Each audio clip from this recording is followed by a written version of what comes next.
Hello everyone. So this is the second part of LCD interface with Raspberry Pi.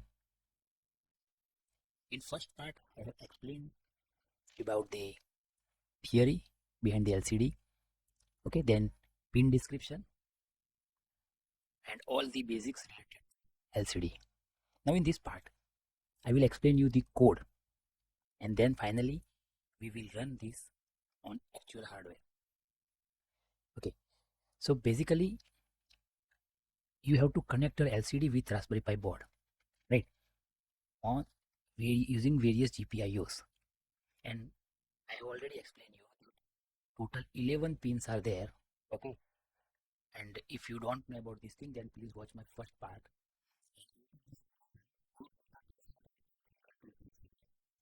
Right, and I have also explained you about two mode of LCD, 4-bit and 8-bit. So in this video we will use 4-bit LCD, right? So using 4-bit you can interface LCD with less number of connections, but at the same time your program will become complex, little bit complex, right? Because you have to do this masking and all these things. Okay, so I will explain you the code using this Notepad++, and then we will run this on Raspberry Pi board. Okay, so here you can see first two importing modules, right? Then these are the connections. Okay, means in LCD we have 11 pins, 3 control pins, and 8 data pins. Now since here we are using 4-bit mode, so we will use only 4 data pins. Okay, so here you can see, and in 3 control pins, I have already explained you that you have to connect RW with ground, right? So on the connection itself, we will connect this RW with ground. So that's why no need to define this. So that's why here you can see only 2 control pins are there, RS and enable, and 4 data pins are there. So this is how you can, uh, you know, uh, reduce or decrease the connections, number of pins, right? But at the same time, your programming will become complex. So here our LCD's RS pin is connected with 14th pin of the Raspberry Pi, then enable with 38, D4 with 37, D5 with 35, D6 with 33, and D7 with 31. Okay, and for the connection, you can see this video. So here you can see the setup. Here I'm using this AVR development board. This is the Raspberry Pi board, and you can see the connections, right? And here you can see in this AVR development board, we have this connector especially for the LCD, right? Here you can see all the pins like ground, VCC, RS, RW, enable, DB0 to DB7, right? And here I have connected required wires with this, and this is the external LCD, right? So your slot is given, and you have to connect external LCD, right, in the given slot. You have to check the pins, right? So you have to map this pin, right? DB0 should be same RS with RS, right? So this is what the setup.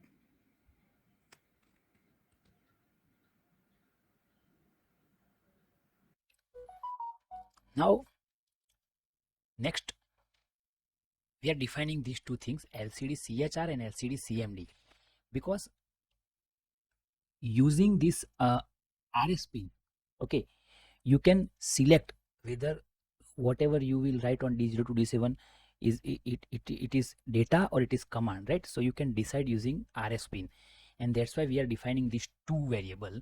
So LCD CHR will be our what we can say character or data, right? And CMD is command. Okay, so we will use this, but just for now you can consider this as a data or command selection, right? Okay, CMD for command and CHR for data, right? And CHR is equal to true and CMD is equal to false, right?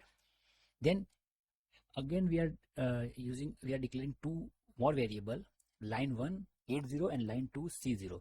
So these two are commands, right? These two are commands for the LCD. So 80 means it will start message from first line, okay, and C0 means it will start message from second line. Okay, so if you want to display anything on first line, so first you have to write this command, and then whatever you will write, it will be there on first line.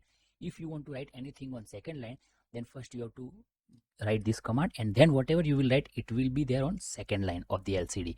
And as you know that our LCD is having two line, 16x2. Okay, so that's why this is for line selection.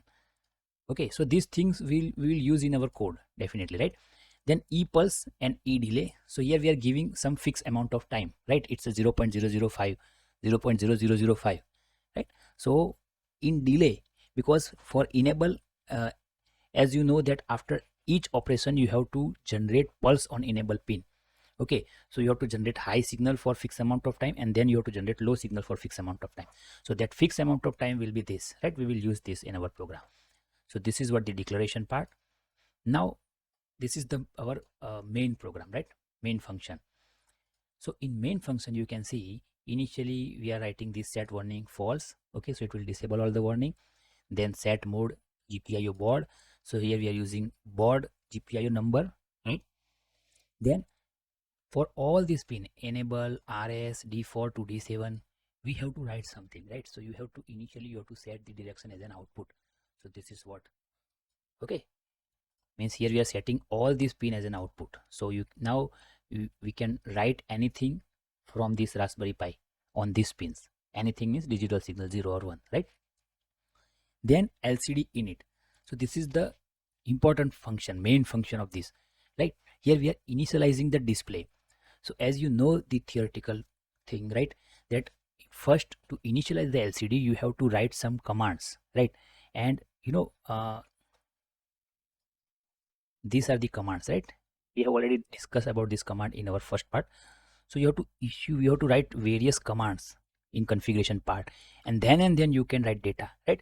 Because command is basically used for configuration purpose, right?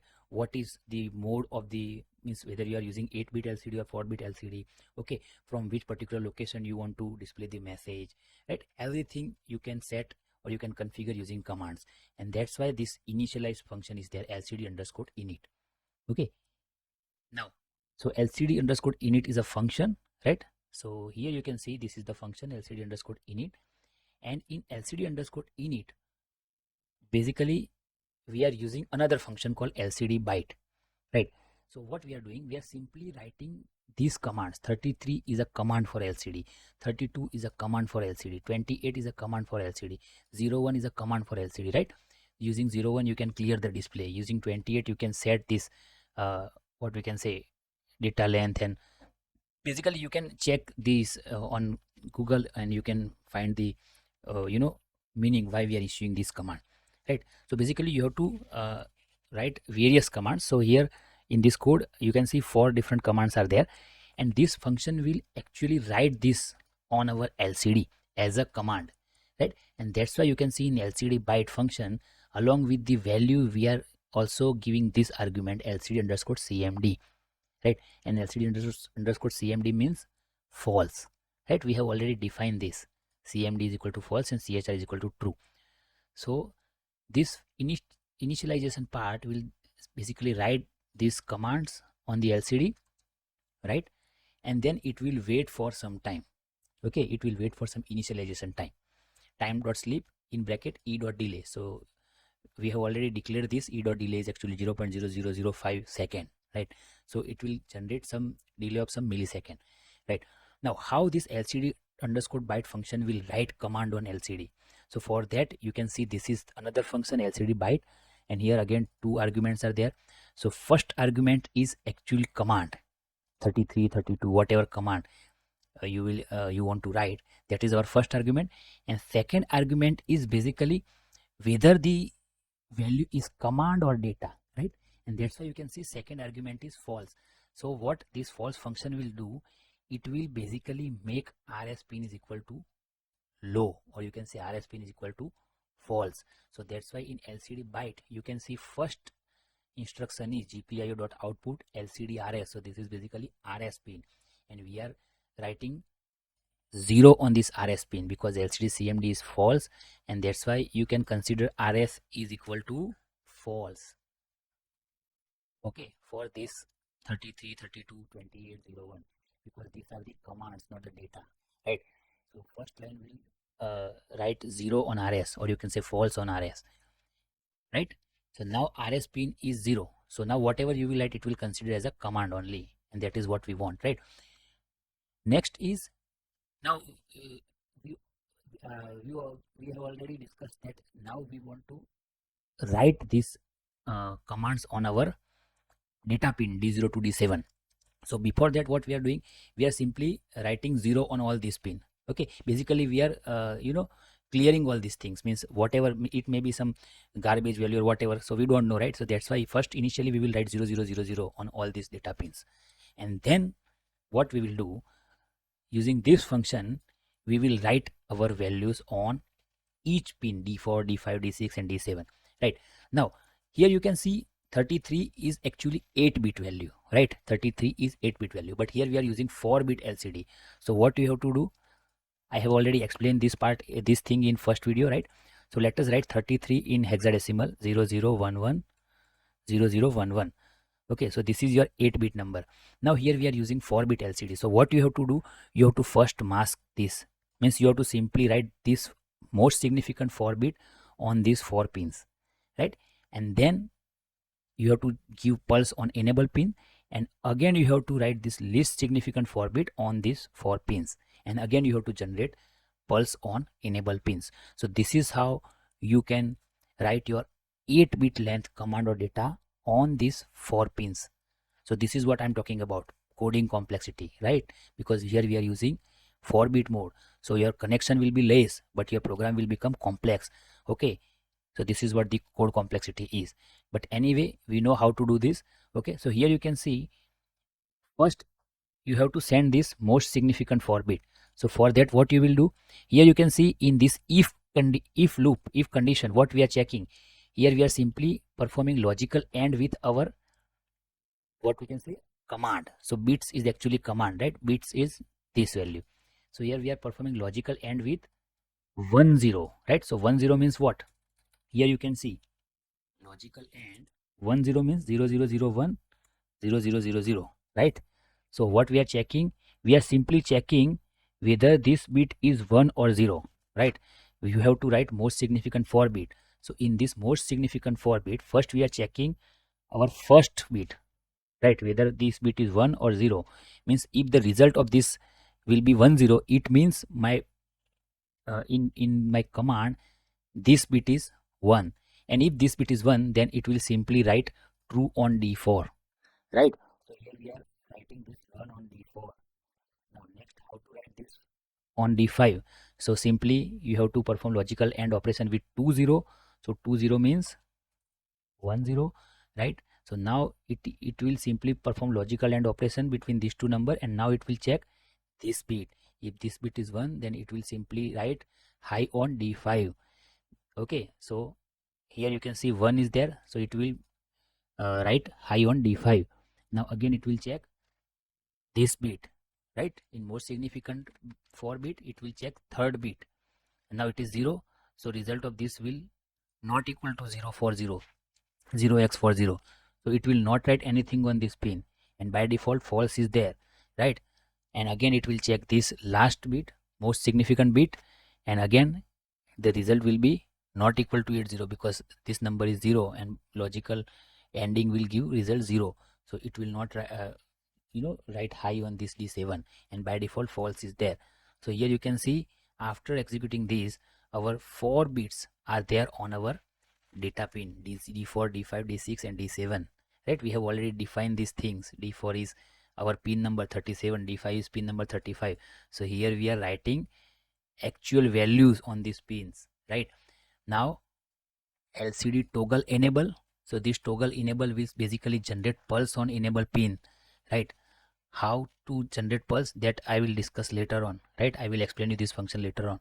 But now next, again we will write 0 on all these pins. Now our next task is to write least significant 4 bit, right? Because we have already write this most significant 4 bit. So for this least significant 4 bit, again this loop is there, but now this time you can see here we are performing logical AND with 0 1, right? So 01 means what? 01 means 00000001, right? So now it will check this bit.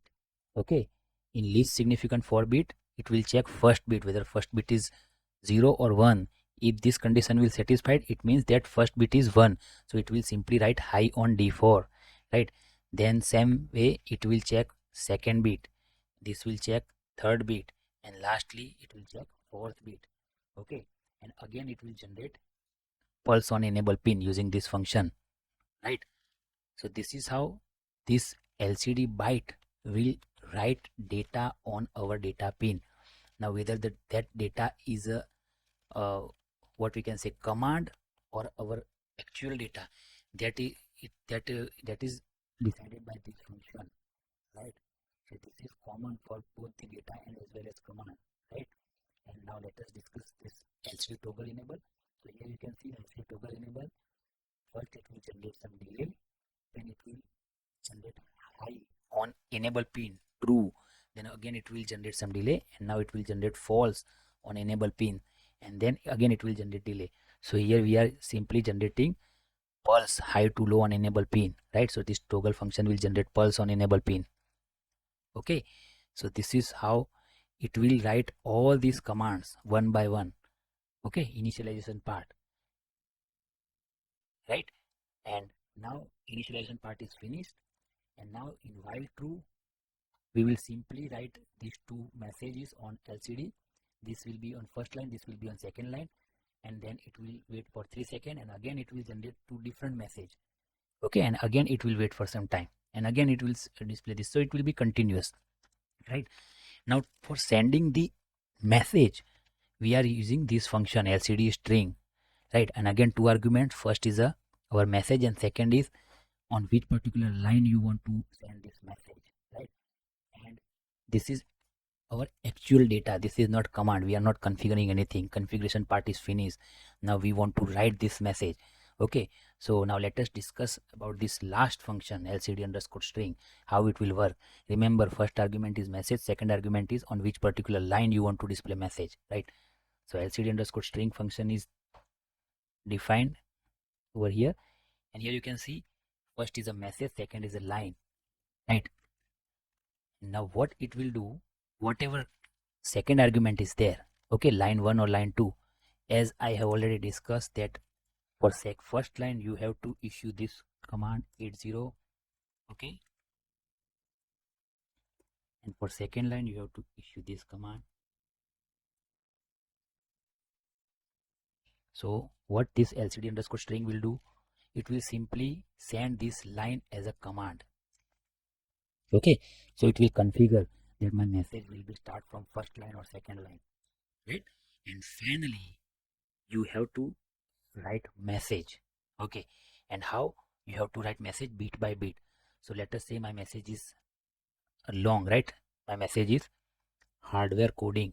So now what this function will do, LCD underscore string, it will send my message bit by bit, sorry, byte by byte, right? Or you can say character by character. Okay, so first it will send H and LCD underscore byte, and this ORD will simply convert our character into ASCII value. Okay, in Python this is the inbuilt thing, so it will convert our character into ASCII value. And what is this? This is data, so that's why second argument should be character. So LCD underscore byte, I have already explained you that this will basically common for command as well as for data, and this second argument will decide that this is actually data. So now this for loop will continuously send our message character by character, HARDWARE underscore CODING, like that. Okay, so whole message will be there on first line, then second function again call this, and second message will be displayed on second line. Okay, then it will wait for 3 seconds, then again we have another message, so again it will call this function, and basically this LCD byte will display our message on LCD, right? And finally we have this name underscore underscore name is equal to main, and in try we are simply calling our main function, right? So in our main function initialization part is there, and one infinite loop is there. In infinite loop, two continuous messages are there. Okay, so it will simply print this continuously, and whenever you will press this, you will generate interrupt from the keyboard, right? Using this try, except, and finally exception, finally it will display this. Means if you will generate interrupt, if you want to stop the code, so what it will do, it will finally display this message on LCD. Before that, it will clear the LCD, whatever messages are there, it will clear everything, and it will simply print goodbye on the first line, and then it will clean up the GPIO. So it will continuously it will clean up all the GPIO, right? So nothing will be there on LCD after generating interrupt from the keyboard. So this is the code, okay, and this is the same code here. We are in Raspberry Pi environment. This is the same code, okay, and when you will run this, now check the output. So just observe this. When you will run the code, right, you will have this message, right? So as per the code, this both message will continuously display with interval of 3 seconds, right? So you can observe the output, right, on LCD. And now when I will generate interrupt from the keyboard, you can see goodbye message is there, and then it will clear all the GPIOs. Okay. So this is how you can display anything on LCD, right? So this is what for this video. In next video, we will combine both keypad and LCD, and we will make a small project of password protected system. If you find some useful information in my videos, then please like them and please subscribe my YouTube channel. Thank you very much.